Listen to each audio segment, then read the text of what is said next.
The opinions expressed in the following programs are those of the participants and do not necessarily reflect those of Rogers nor Rogers TV.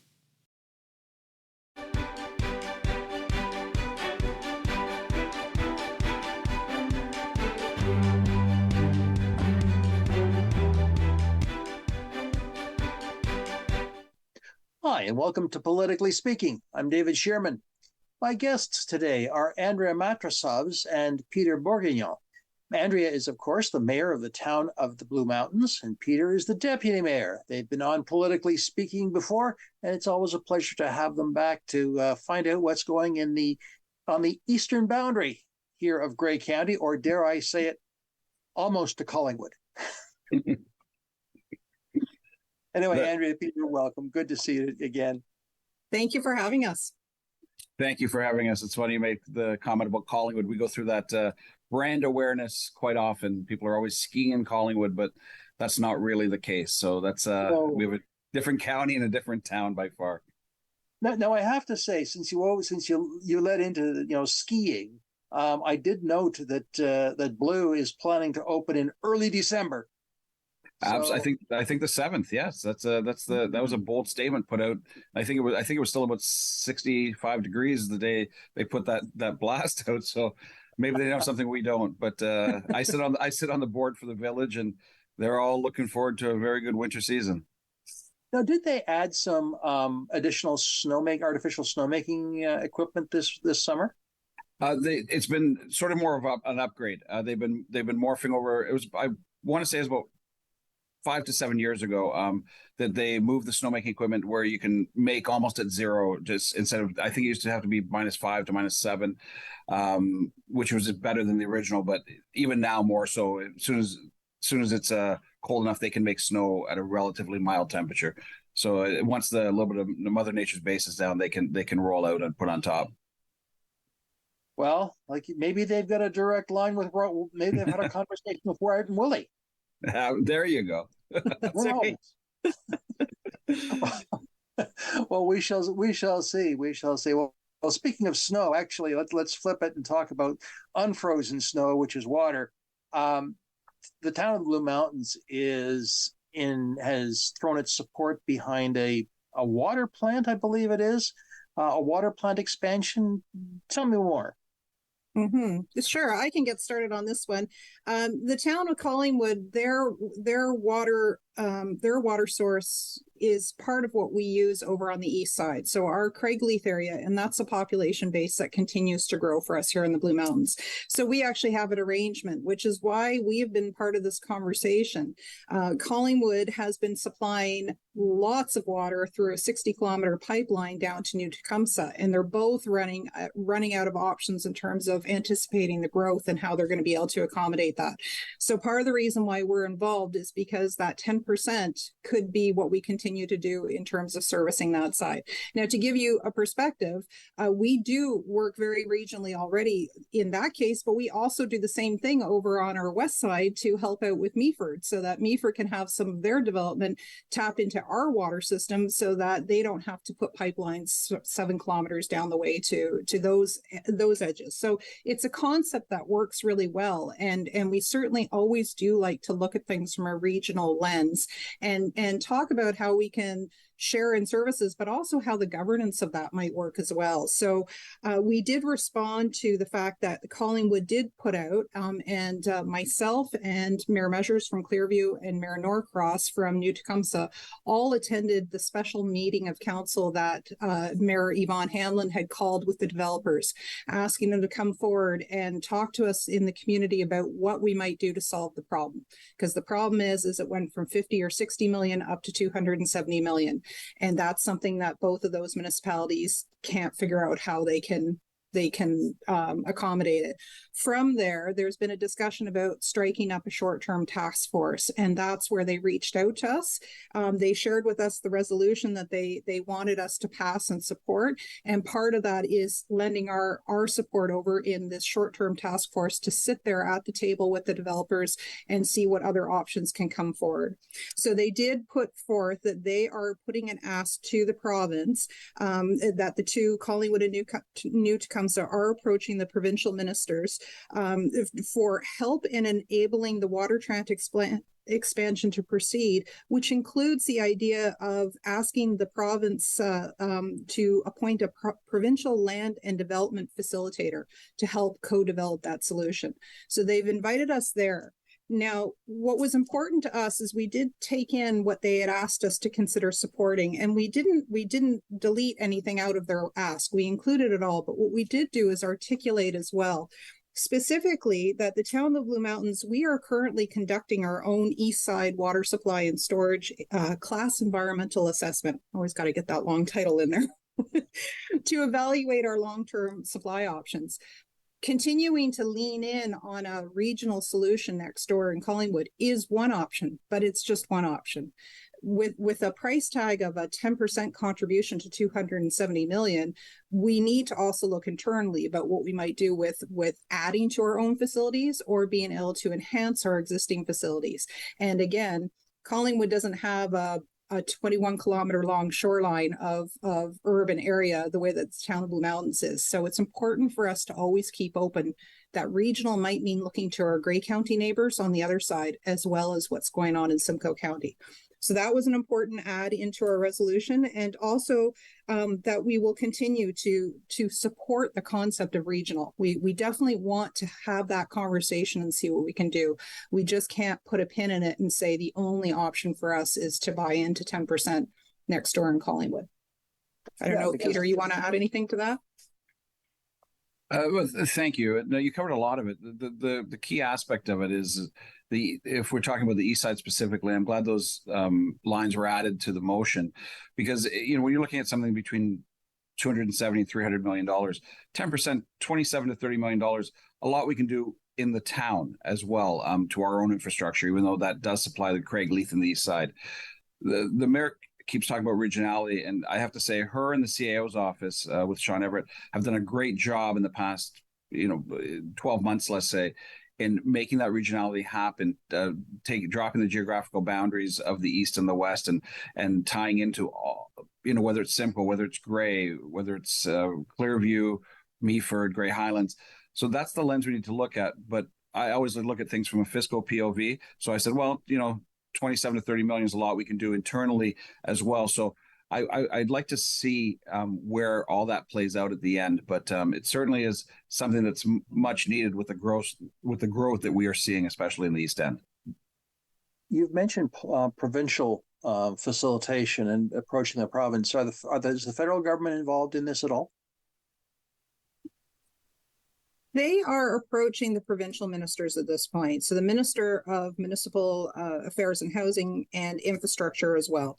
So as well as, they are going to continue the dialogue with the federal government, because it is infrastructure and there is infrastructure funding out there. So it's we're all on the same page in terms of the goal. Federal, provincial, and municipal, we're all looking to solve the need for more housing. And so if each layer of government is going to talk that talk, they're going to have to walk the walk too. So we're going to have to pitch in and figure out the solution together. And Peter is right. We have been very carefully and intentionally building this relationship in South Georgian Bay with our Grey County neighbors as well as our Simcoe County neighbors. And these are the kinds of things that often you can't solve necessarily independently, each to their own. We share the same water source. I mean, I'm a big proponent of that, serving on the Great Lakes and St. Lawrence Cities Initiative. The water is coming in from the same body of water that we're all sharing, and we all have to be a steward for. So how we can make that work for some of our neighbors who are further down the way. I've known Mayor Norcross for many years, and they have good water. There's no doubt about it that what they have is a great source. But to anticipate the kind of building, they need to look up to the north where we have our Georgian Bay as a wonderful resource and figure out how we can solve problems for neighbors further down the way as well. Well, if I may ask, what about the other end of it? Excuse the pun. You've got drinking water, but that water has to be treated and put back into the bay. So what is your sewage capacity? And what about what about New Tecumseh? What are the do they have capacity for wastewater treatment? And does the fact that you are looking at drinking water or potable water, what's the other side of the equation? Right. Okay. Well, I'll just start it and then I'll turn it over to the deputy mayor about some of the great work we've done in the past number of years in terms of our own sewage treatment here in the town of Blue Mountains. And while we can't speak on behalf of New Tecumseh or Collingwood, you're right. In general, if you're going to be increasing your draw of water in, it's going to have to go back out as well. So I know when our water leaves here, it is cleaner than when it first arrived. So it is, it's something that we really take pride in doing, and maybe I'll leave the deputy mayor to share with you some of the things that we've done over the years to make sure that we're operating optimally on that end of things. Yeah, thanks, Madam Mayor. And David, you bring up a good point. All I, there's in and out, right? So what we have to look at is, one thing our director of operations has done is a great job in looking at our 1, 3, 5, 10 year and 10 to 20 year plan. So we can, to the point where we know the allocation of units that we can handle, whether it's at our east side processing plant or our Thornbury, and we're doing upgrades right now.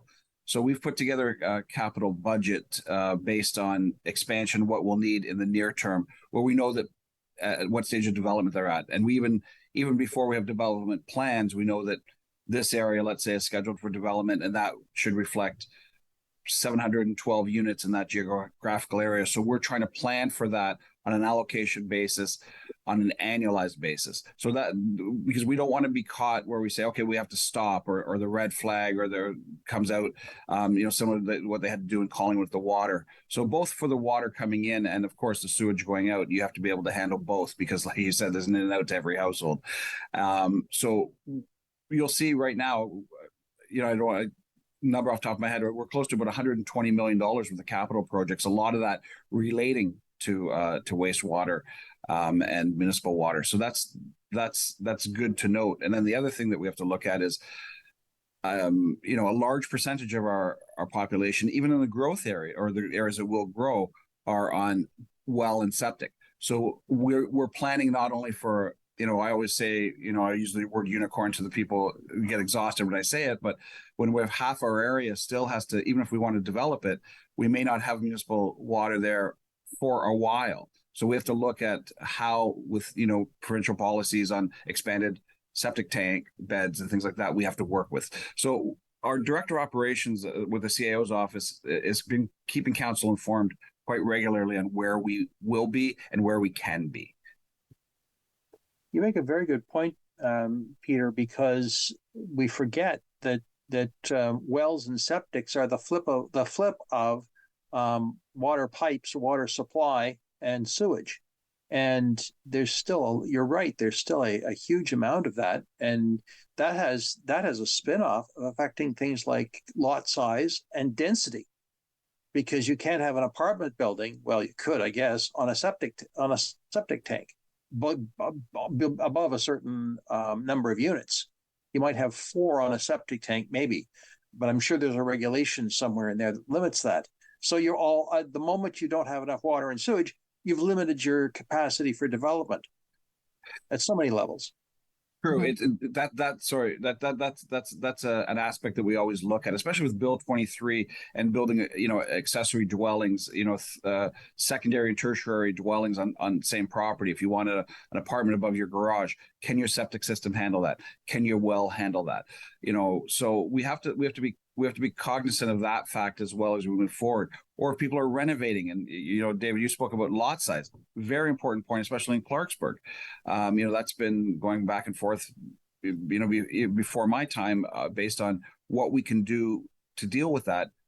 And some people who, if they do a renovation, they might not even adhere to provincial standard because of the changes that they've had grandfathered over the past number of years.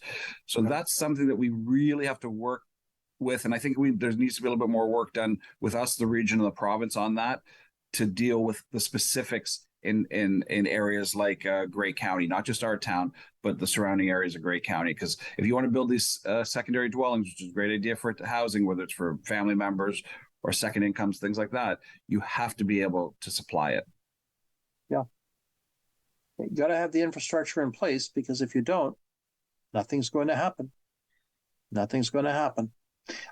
Which also brings back the issue of cost, and that's a nice hot little political football going on right now, because I'm sure that the government is telling every municipality, build, build, build, and you're saying, yeah, but who's going to pay for the water and the sewer and the utilities?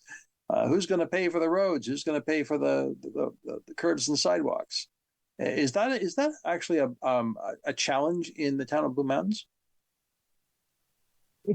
You want to start, Deputy Mayor? Sure. I hit a hot button. Well, in a word, yes. And we're coming into the budget cycle. So, there's only one wallet. We always say that, and everybody says that. But there truly is. You pay your federal taxes, provincial taxes, taxes of the gas pump, municipal taxes. And so we do everything, as well as I'm sure the other 444 municipalities do everything to keep the hit to the taxpayers as low as possible. That being said, things cost money.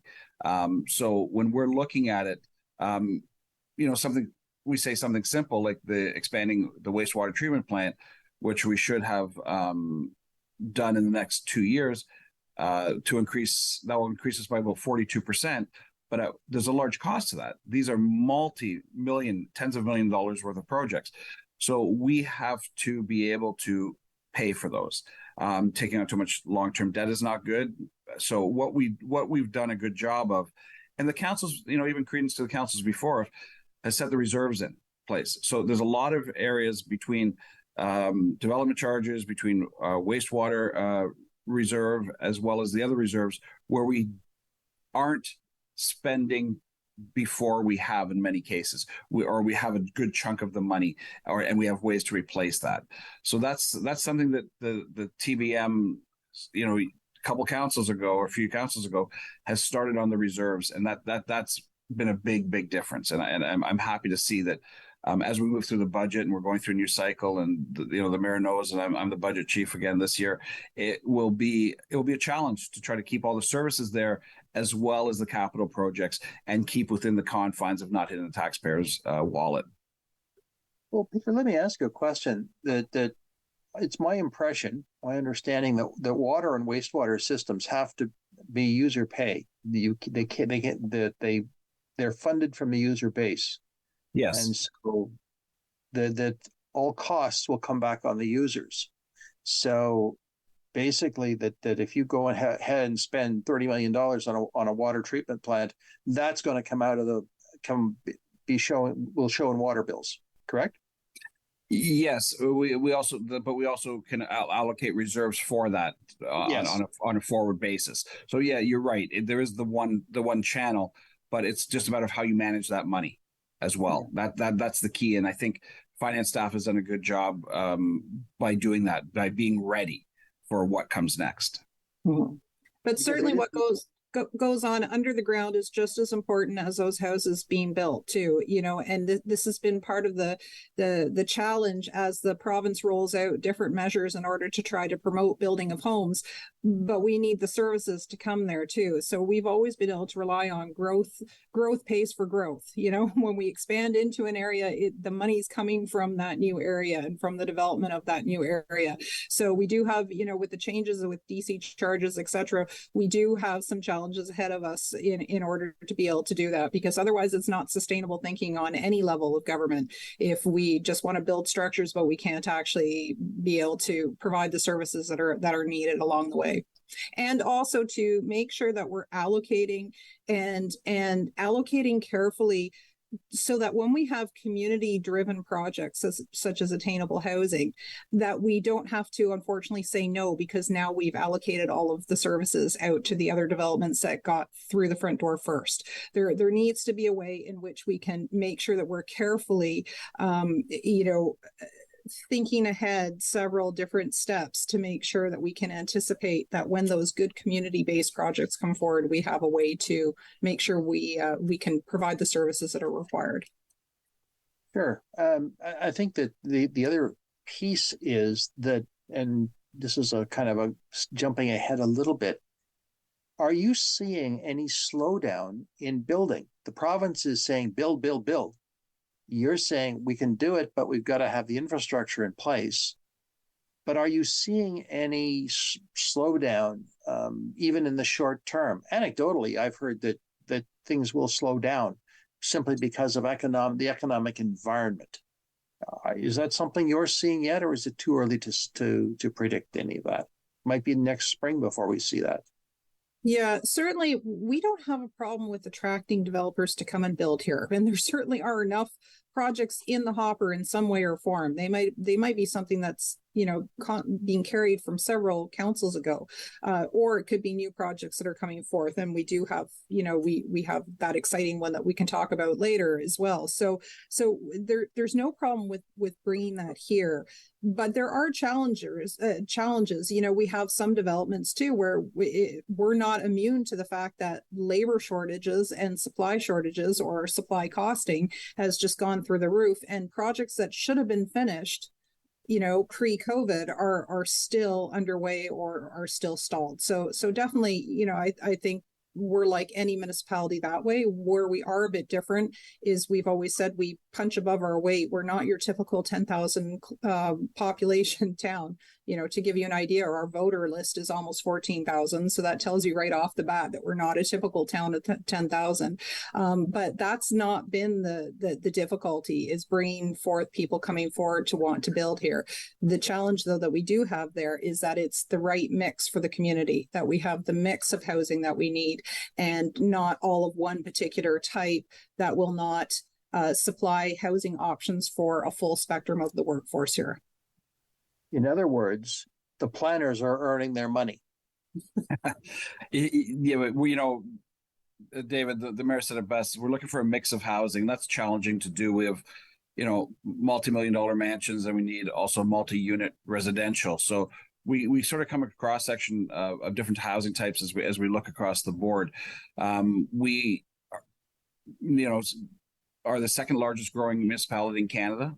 That was set up by the federal government. And as the mayor said, we don't have any problem attracting developers here whatsoever. There's people, they know what the land is worth. They know what the area is like. It's just a matter of what that will look like. And that's always the challenge. And as we go through the official plan review and things like that, on look, feel, character, and use. So those are the things that will challenge us as a council as we move forward, most definitely, and to the next council or two after us. Yeah. And you're only 25% of the way through your first term, your term. You've still got another 3 years to go. Absolutely. But you spoke of you spoke of development. We do have an exciting one to talk about. Sure. Well, let's go there. Well, this past Monday in the council chambers, we had Russell Higgins from McPherson, what we called Home Farm area over by Craig Leith, just off of 19, across from most of the Alpine and a few of the ski clubs, where they'll be building, I believe it's about 140 acre property, and they'll be putting in purpose-built rental. And over and above that, they're going to be making, out of the 130 units, 20 of them attainable for a 25-year period below market value. Very exciting. This is the first time, and we've had some positive conversations with builders, but this is the first time where we have a plan, and we're actually getting to the point of an MOU, of memorandum of understanding, with them. And this was a very creative process where it involved a land swap to help them build out where they want to build out, to allow us to have a new fire hall being built in on the lands that they provided. The lands we provided to them will help be more cohesive for their subdivision, and the lands that they're giving us will be more apropos for yard works or fire hall, whatever we're going to be doing on the property. So it's very exciting to see this happen. I think this will be a good template, as the mayor mentioned, about mix of housing, on what can be done. Everybody talks about attainable housing. It was talked about, two election cycles ago, last election, and this, you said we're only 25% in. So last year is very top of mind because people can't afford houses. So people can't even afford, there's not even enough rental, even at market rate. So this is solving a couple problems, giving us more rental stock for a lot of our workers and residents. It's also going to be giving 20 units for attainable, and it's going to be able to help us expand our emergency services in that area. So I check win-win-win. So this is a true partnership with the builder on this, and it's a great template to show other builders what you can do here. To the mayor's earlier point. Well, let me ask you another question. Is this who's the target for the developer? Who's the target audience? Will these be workers, people who work in the whole Blue Mountain complex, or some of the clubs? What's the Great question, and we asked that question with Mr. Higgins. We haven't set the parameters and for the attainable yet. I think it's important that we're TBM proper. You have to live and work in the TBM. Let's say we haven't set those criteria with them as the rental manager quite yet, but that's what I envision seeing. And even his comments where he says, yes, maybe one or two will rent them year round because they love skiing or they love golfing and they'll use that as a secondary. But he envisions this property as, a friend of mine manages a restaurant in Thornbury. She's having trouble finding rental housing. So for her, this would be a perfect opportunity to live and work within the confines of the geographical area that we call the town of the Blue Mountains. So we don't have that kind of rental stock right now. It's not just for seasonal workers. I see this for being with the mix of they're putting in. I see this for families, for people that are living and working and just need to be able to rent. And I think that's going to fill a need and a void that we sorely miss right now.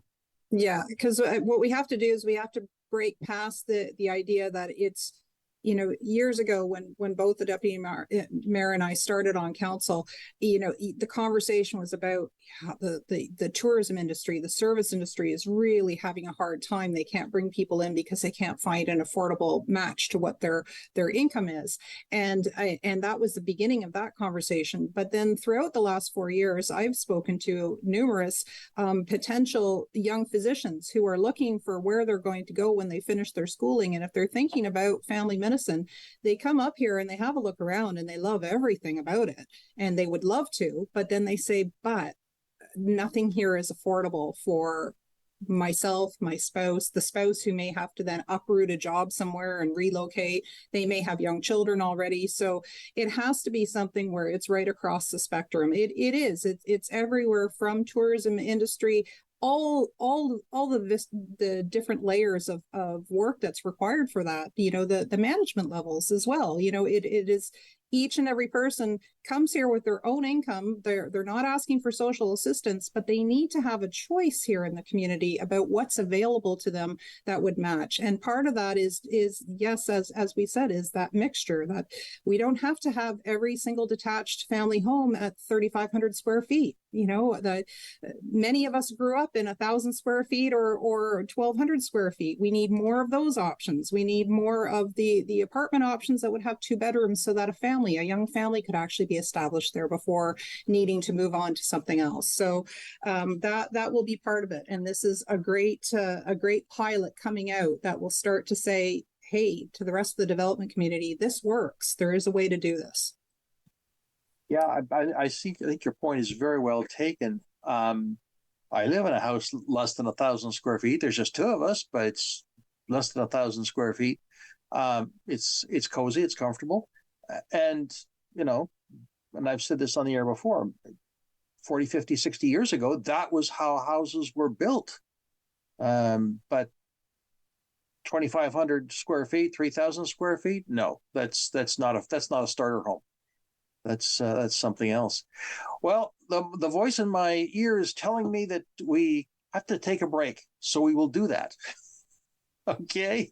I'm David Shearman. This is Politically Speaking, and we'll be right back.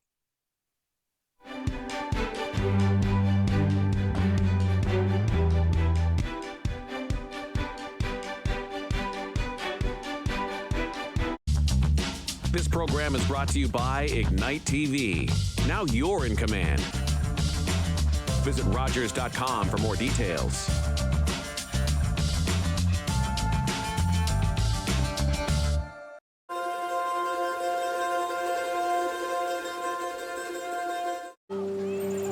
Honey, I'm Carolyn King, and I'm a member of the Mississaugas of the Credit First Nation and the creator of the Moccasin Identifier.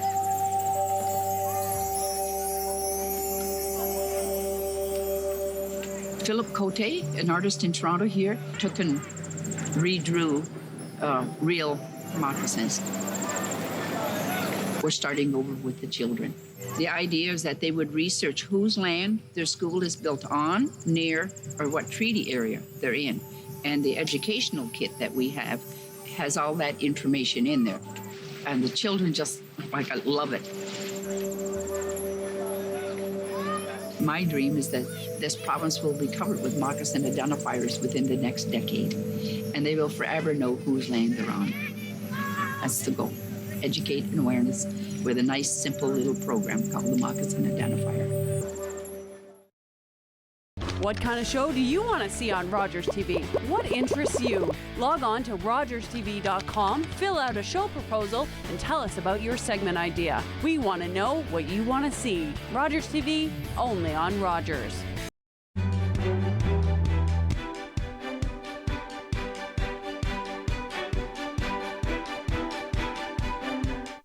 Hi, and welcome back to Politically Speaking. I'm David Shearman.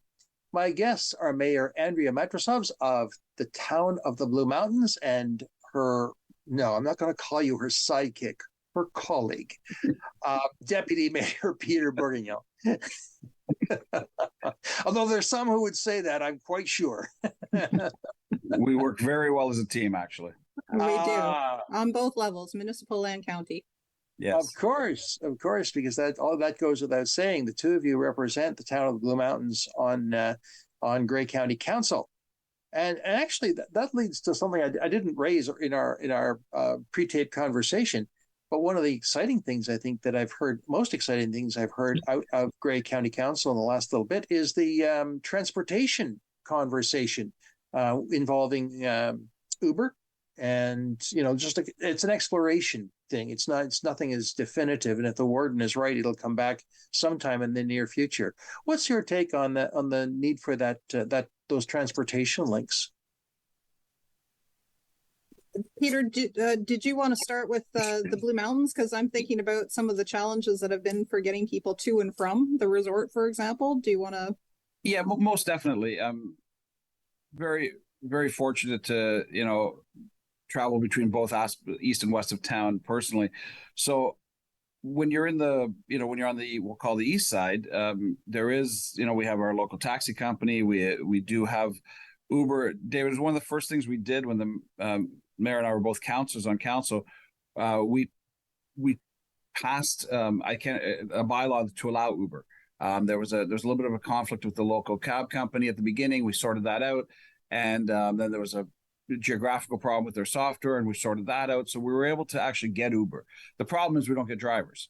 So that's unless you're really on the 705 side, we'll call it. I always say east of the Indian Brook. So we do get Uber available, but we don't have a lot of them.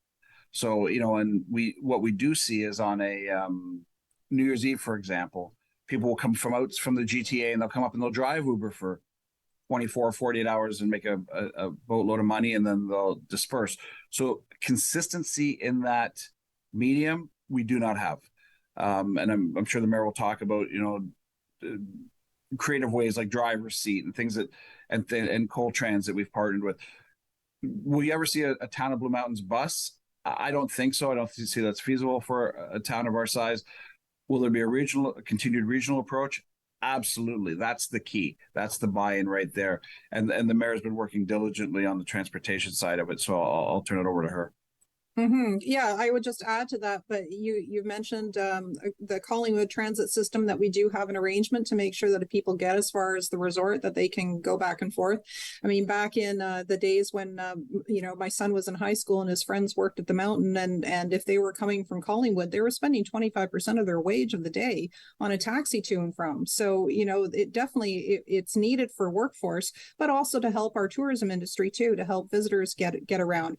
Nothing makes us is happier when they arrive at Blue Mountain Resort, but then while they're here, then they want to make their way over to Thornbury and Clarksburg and enjoy all of the tourism aspects and the wonderful businesses that we have here, or, you know, further out. I agree with the deputy mayor. The goal here isn't to develop our own made in blue transit system. It's to utilize the ones that we have. And that's why I was very pleased when Grey County came forward and we had a review of our routes. And, you know, it's a difficult decision when you cancel a route, because, you know, that some people have been using that, and you worry about what their alternatives will be. But the one that connects between Owen Sound through into the Blue Mountains, which will then take you to the destination where you could pick up and continue into Simcoe County to get to Collingwood, is still there. You know, would we like to be able to operate it more? Yes, we can, but we have to make some fiscal choices there too. And one of the nice things about the Grey County transit system is that it's an on-demand, so you can actually arrange. So if you have a job or you have a medical appointment that requires you to go out Owen Sound, you can do that. You can't just decide that morning and hop on a bus somewhere, and like you could in larger areas, but you can make arrangements for that service. So it's important that we continue to offer that for our seniors who might just even want to go into different directions but would rather not keep up a vehicle. That's another important reason why we have to keep that in play. Sure. Well, it will certainly be interesting and something I will be following on future shows, this whole issue of transit, just like housing. It's one of those common threads that keeps this world going, literally, but also keeps this show going. All right. Well, let's talk a bit about trees. And I have to say, I got a chuckle out of one of the local newspaper, which had this is the lead line. The Blue Mountains Council has uprooted a draft tree preservation bylaw by voting against it this week, and the puns just flew. The headline was ridiculously punny. What's the backstory here? What about the trees in town of Blue Mountain? Well, first we're going to chop down the tree bylaw, as Chris Fell said from Collingwood. he does love his puns, that's for sure. For sure. This is a very serious, dynamic, fluid issue. Been going on since literally the very first or second council meeting that the current mayor and I have, and we're rookie councillors, where we had packed council chambers with the agricultural people and farmers. The need for a tree bylaw is very divisive in our community because we're very agricultural based. Don't touch my land, some people say. Other people say trees are for everyone. So if my neighbor, you know, in downtown Clarksburg cuts down 6 trees, now I can see completely to their shed, to their yard, and it, you know, if sunlight shining. So, but is that the right of the property owner, or is that the enjoyment of the neighbor, or is it our trees for everybody? That's one aspect of it. The other aspect is for development. We just talked about that great development that we're putting in with 20 obtainable units. And a question from one of the councillors was to Mr. Higgins is, well, what's your timing like? He says, well, good news. We've been able to clear the trees so we can start the roadworks. Well, it's just such a good news story that sort of got left out of anything from a bad side, saying, oh, we had to cut down the trees. So where do we balance this? You have to balance the enjoyment of all the residents. You have to work with the developers on clear cutting, and then you have to work with the protection of lands for the agricultural community. I always say I grew up on a farm, and I can't imagine if we were changing direction with a field or something, and we had to stop if we're to cut down a row of trees because that's just the way the farming was going that spring, and wait for a permit and an arborist and things like that. So I see all the sides to this. Now, the tricky part is how to make everybody happy. That's what we're looking at. This tree bylaw divided council. We're usually in sync. We're usually 7-0, 5-2, 6-1. This one is really split down the middle because the people that are whispering these people's ears, the people that are whispering these people's ears are from different sides, and I don't know if they'll come together.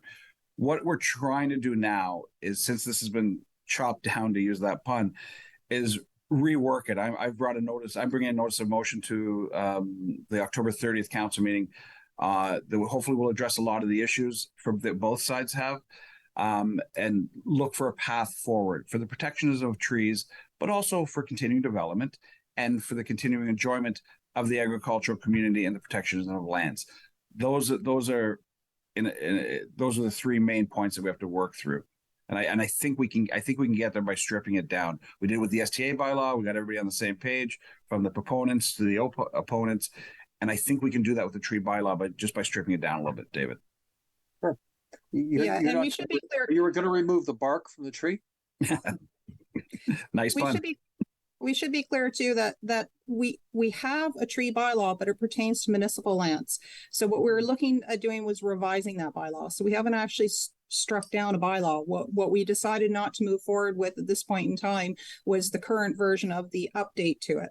And certainly one point that's been important to me along the way is making sure that that exemption is in there the way that it was presented, the exemption to make sure that farming practices can continue, to focus in on the settlement areas as opposed to our rural areas. And of course, half of our geography falls under the Niagara Escarpment Commission as well. You know, I have very stringent rules where I live in not being allowed to take down trees just because I want to. I need to make sure that I follow all of those rules, which are even at an even higher point. Just want to make sure that part of that conversation continues, that the importance of tree preservation and tree enhancement, and we can talk about an opportunity that's coming up a little bit after that, is it's really not just about a pretty view. It's not about, I would like to look at my neighbor's trees. They look nice. The environmental groups that have come forward in loud unison voice have been putting into this conversation, it's the importance of its environmental impact and the fact that a mature tree provides so much more towards combating climate change than smaller saplings. So it's that kind of thing. And that's the reason why we had suggested exemptions that you could cut up to 4 trees on your property before needing to go through a permitting process, that there will be some leverage to allow you to make those decisions. Unhealthy trees, ash trees, for example, you know, we have to make sure that we're protecting public safety as well as on private property. So all of those provisions were there, but there is more conversation to have with all of those groups coming to the table. The agricultural community continued, but as well as the environmental groups, as well as everybody that wants to continue to input on this. We have, as the Deputy Mayor said, we've been talking about this since 2019. So we will continue with that work, and we'll see how the notice of motion is entertained by the rest of council when it comes forward. And the conversation is not over. It's not finished. It's just going to continue, and that's what we have to do, is make sure that we're making sure that every perspective is represented at that table. And this is my last pun. You're really getting to the root of the matter. Now, speaking of trees, can I take a few moments? Absolutely. Well, I was going to segue into that. So, Andrea, go for it. Absolutely, because one of the things that we were able to accomplish is we applied for, in unison with the Town of the Blue Mountains Tree Trust, which is a community organization, and the local chapter here is led by Betty Muse, who is has a lot of expertise and a lot of passion towards this. In conjunction, we were able to make an application and received a $10,000 grant from Tree Canada. So it is the Tremendous Grant. That's the name of it. So if you want to look for more information on this, you go to our website and type in Tremendous as opposed to Tremendous, and you'll find the information about it. But on, let me just make sure I've got my notes here. October 28th, from 9 to 11, we are going to be using this grant money, and we will be planting both, there are large trees as well as small trees in our naturalized area of our Nipissing Ridge Park. So this is on a municipal land. This is part of our tree enhancement. And in terms of all the benefits that it can provide there, it will be wonderful to do that. At some of the community partners include, I mentioned our own town, but also Tree Trust of the Town of Blue Mountains, but also arboreal tree care professionals are also going to be there lending their support to this project too. They will be taking care of the very intricate process of the large tree planting, but we're looking for volunteers to come out and help out with some of those smaller trees. So people are encouraged to come. If you go to the website, go to the Town of the Blue Mountains, thebluemountains.ca/Tremendous, you'll find the information, because you do need to RSVP so that we can account for how many people are going to come. It's going to be rain or shine, and you're just asked to bring some gloves if you have some, and some proper footwear. And I've been to a number of these volunteer tree plantings, and it's wonderful when families come together, and little kids are learning about this at the same right alongside with the adults that come with them. So we'd like to make sure that everybody is there. And this is, again, as I mentioned, from Tree Canada. It was a Tremendous Communities grant and we were selected, and they have their sponsors. So TC Energy is actually a sponsor. Our relationship is not with TC Energy. Our relationship was as an applicant to the grant, and then Tree Canada decides how they're going to match their sponsors to the projects. That sounds very exciting. I think we underestimate the role of trees. One of the curious little exercises I have done recently, actually, is I went back to a place I lived when I was a child, and I looked at, used Google Maps. It's very easy to do. And I looked at the house where I lived, and I could see some things that had changed, obviously. But as I looked, I discovered I planted that tree. Mm-hmm. I remember doing that with my dad. Yeah. And I went to another house that we lived in later on. There was another tree that we had planted. And actually, the most interesting one was actually a boulevard tree. I remember we paid $10 to what was then the town of Mississauga, and they planted it. And all we did was water it. And lo and behold, I remember they were all up and down the street, and now that street has beautiful shade trees, and it was pretty barren when I lived there. But yeah. That's the difference it make in a lifetime. Yes. And the contributions that a tree or trees are always a good example of sustainability threefold, because everybody gets the environmental impact. They understand it's capturing carbon, it's contributing to mitigating climate change. That part is an easy match.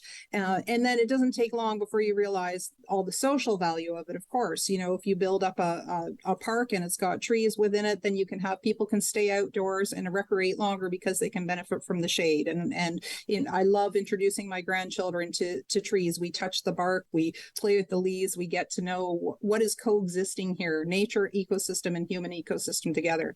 But the one that people often miss out on, and this is in the last year I've been polishing off this research for my master's, is about municipal natural asset management and the economic value of trees as well. So if we keep trees embedded where they are with their root systems, for example, maybe we don't have to spend so much on flood mitigation because there's less erosion, because nature has built up that infrastructure beneath the ground as well. So there's so much economic impact that comes from it as well, that we want to make sure we continue to do projects such as this for all of those benefits. For sure. Absolutely. Now, one of the other things you would raise you want to talk about is the Open Fields event. And I'm sure this is not jousting. That only happens in the council chamber. Yeah, maybe that'll be an add-on later on. That's right. Well, municipalities across Ontario, a handful of municipalities across Ontario, or counties, I think down Wellington County, not far from here, for example, all on September 30th, hosted an Open Fields Farm Tour Day. And so what we did here is we applied to be part of that program across Ontario. And the result was that we had 2,500 farm visits come across 6 locations here in our area. Now, 5 of them were farms that were right here in the Town of Blue Mountains, and then we had a sister farm as well, just on the edge on the other side in Grey Highlands. They participated too, because that was part of the criteria, was to make sure that we could reach out to other municipalities. And it was a phenomenal success. I had a chance to visit all 5 farms, and there was also the tour going on at the apple processing plant too. And each event was packed with people. people, families, seniors, everybody was there trying to learn more about this wonderful agricultural community that we have here. So my thanks does go out to the Farmers Pantry, TK Ferry Orchards, Georgian Hill Vineyards, Silver Springs Farm, which are involved with cattle, and Kimber Valley Farm, which have their sheeps, as well as the bay growers I mentioned in terms of the tour. Nothing but positive response from there. People were listening to the actual farmers give tours about what it's like to produce local food produce for here, for our local residents, as well as beyond all over Ontario.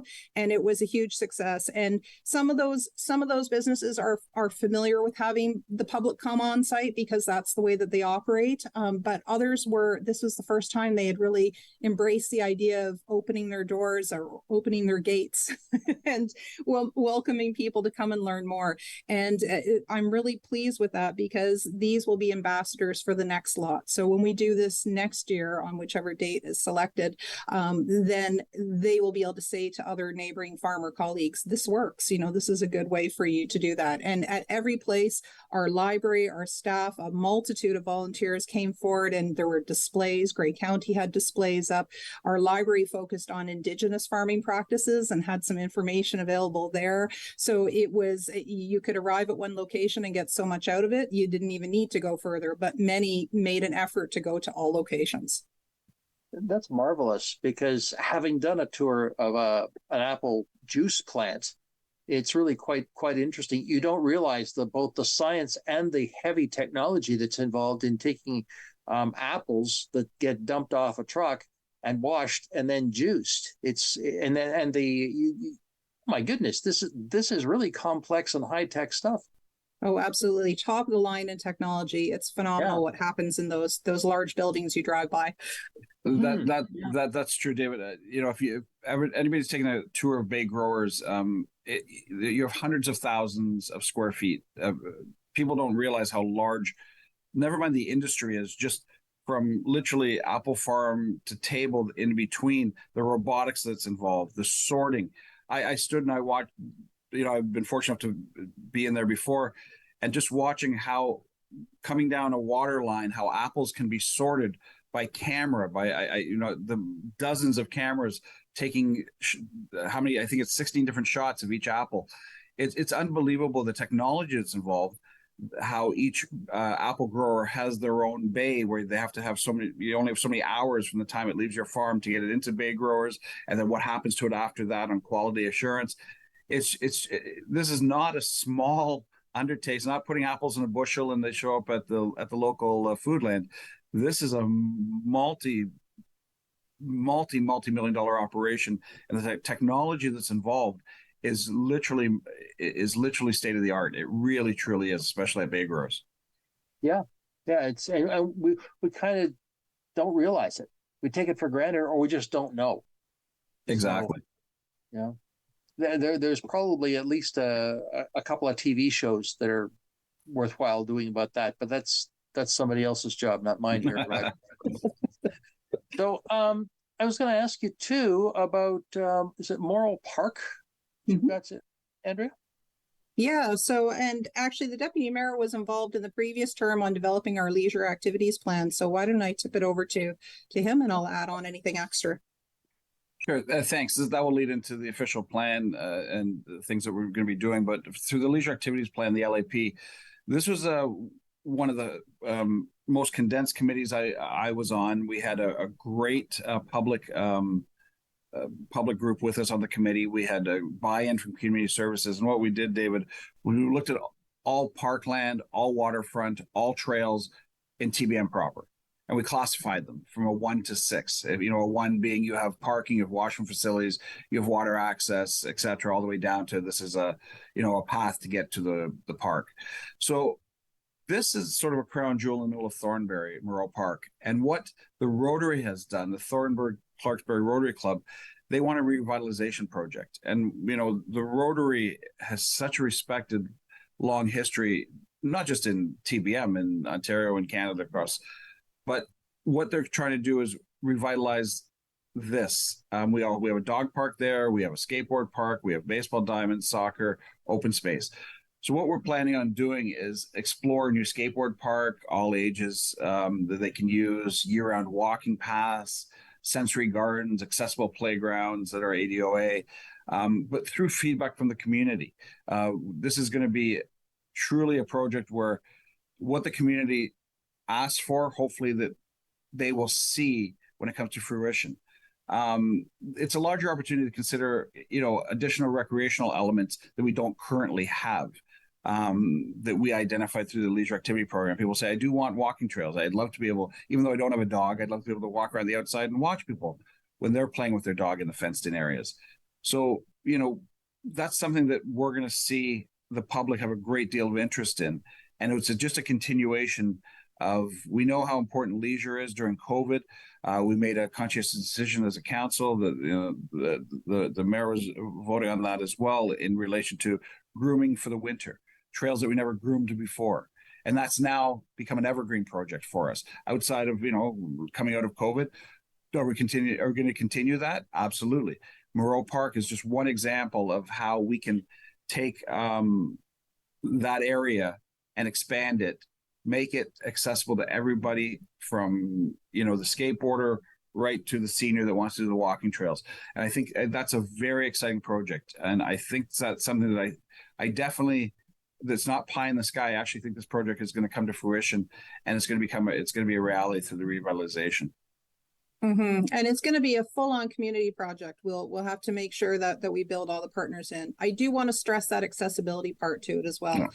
I do sit on the Grey County Accessibility Advisory Committee, and these are the kinds of projects that come before us for us to review and make sure with the membership that we have across that committee being able to provide that input on making sure that as many people in the community can use these facilities as possible. It's the same reason we have the Moby mat that goes down to the bay at our beachside, as well as the fully accessible washrooms down there. Important to all ages and stages of life.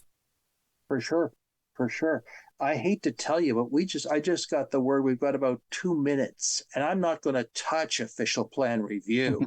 That is hey, we're going to have to at some point have to have you folks back, because that's probably a show in its own, if nothing else. But I did want to very quickly touch on the Integrity Commissioner proposal. Now, the Integrity Commissioner, and we've got to be very brief on this, is an integral part of the municipal process, but you are going to a full RFP, are you not?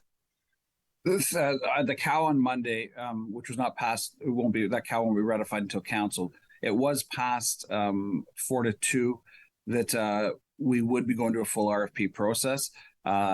This did, as you can watch the recording, split council. We went to about 3 or 4 resolutions at 3-3, which at a tie it fails. So we did come to a resolution to bring it to an RFP process, but I think you're going to see a lot more discussion on October 30th, David. 8 out of the 9 municipalities in Grey County use the same Integrity Commissioner's firm. And that is one option that's available to us. So we'll have a more definitive answer after the October 30th, because that was just a committee of the whole. So I think things need to be ratified in that committee, and I believe that will be pulled in a lot more discussion on the IC. Yeah, like you said, it's mandated through the Municipal Act that we need an Integrity Commissioner. I believe there's only 34 or 35 in Ontario that actually do this job. So it's a matter of always having one in place. We've been fortunate to have Suzanne Craig, who's been a great Integrity Commissioner, very tough, very fair, and who, regardless of who's in that position, I think surely will help. Mm-hmm. And certainly. And on that note, sorry, Andrea, but on that note, we got to go because I just got the word. So, Andrea Mastrosovs, Peter Bordignon, thank you so much for being a part of Politically Speaking. Always a pleasure. There's so much going on in the town of Blue Mountains. We'll have to have you back. So, look forward to it. And thank you, friends, for being a part of Politically Speaking. I'm David Shearman. We'll talk again.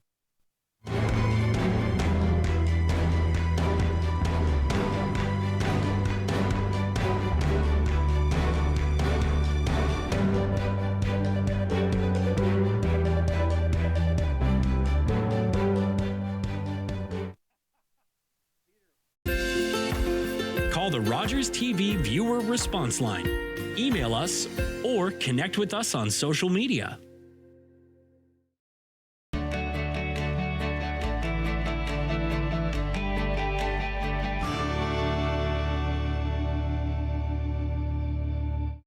Every year, dozens of Canadians are killed or seriously injured because they take risks around railway tracks.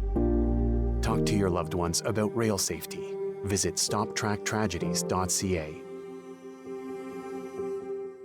Social media giant Meta is blocking access to news in Canada. Ongoing dispute over the Online News Act. Less news on your social media feeds.